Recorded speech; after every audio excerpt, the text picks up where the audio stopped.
প্রচার আচরণবিধি লঙ্ঘন ও পাল্টাপাল্টি অভিযোগ জমজমাট এখন ডাকসু নির্বাচনের মাঠে।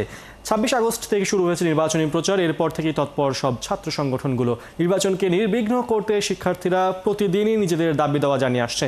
এরই মধ্যে ডাকসু ভোটের দিন স্ট্রাইকিং ফোর্স হিসেবে সেনা সদস্যদের দায়িত্ব পালনকে ইতিবাচকভাবে দেখছে অনেক শিক্ষার্থী।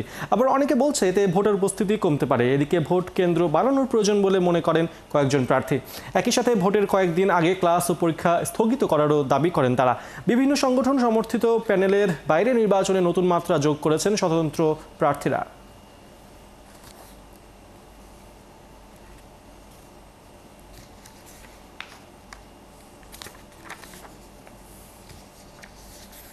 ডাকসু নির্বাচনী প্রচারের আরও খবর নিয়ে আমাদের সাথে ক্যাম্পাস থেকে যোগ দিচ্ছেন সহকর্মী রায়হান কবির।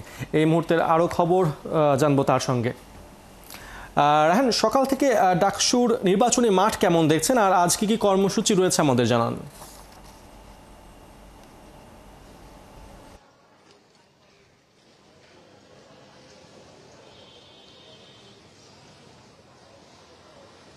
পার্থ, আমরা সকাল থেকেই ঢাকা বিশ্ববিদ্যালয়ে অবস্থান করছি। ঢাকা বিশ্ববিদ্যালয়ের বিভিন্ন জায়গায় আমরা ঘুরে দেখানোর চেষ্টা করছি।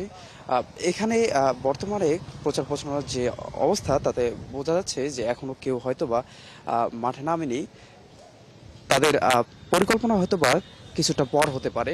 আমাদের সঙ্গে এখানে আমাদের স্বতন্ত্র একজন প্রার্থী রয়েছেন। আমরা তার কাছে একটু তাদের প্রচার প্রচারণার ব্যাপারে আমরা একটু জানতে চাবো। বিশ্ববিদ্যালয়ে কিন্তু এখন ডাকসুর একটা উৎসমুখর পরিবেশ বিরাজ করছে। তো এই জায়গা থেকে আমরা চেষ্টা করছি যাতে করে প্রতিটি শিক্ষার্থীর দ্বার প্রান্তে পৌঁছানোর। আমরা শিক্ষার্থীদের কাছে যাচ্ছি, শিক্ষার্থীদের কথা শুনছি এবং শিক্ষার্থীদের আমাদের কাছে কি প্রত্যাশা সেই ব্যাপারে আমরা জানার চেষ্টা করছি। এবং আমরা আমাদের যে ব্যালট নাম্বার রয়েছে সেই ব্যালট নাম্বার শিক্ষার্থীদেরকে জানাচ্ছি।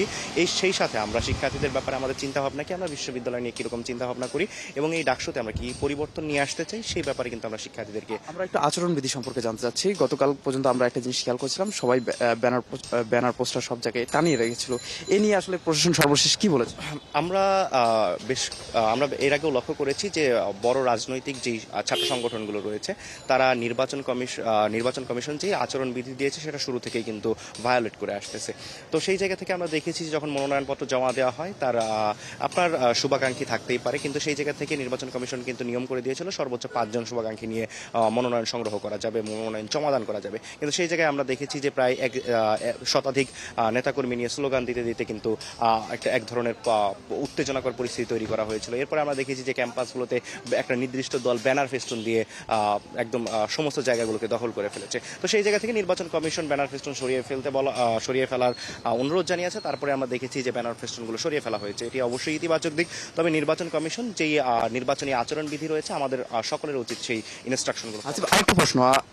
অফিসিয়ালি আমরা সর্বোচ্চ 11:30 পর্যন্ত আমরা প্রচার প্রচারণা চালাতে পারবো, কিন্তু আনঅফিসিয়ালি আমরা একটা জিনিস খেয়াল করে দেখছি, প্রার্থীরা মোটামুটি রাত 2টা বা 1:30 পর্যন্ত প্রচারণা চালিয়ে যাচ্ছে। এই বিষয়ে আপনি কি বলবেন? দেখুন, ঢাকা বিশ্ববিদ্যালয়ে আসলে আড্ডা জমে ওঠে, রাতের বেলাতেও একটা আড্ডা জমে ওঠে।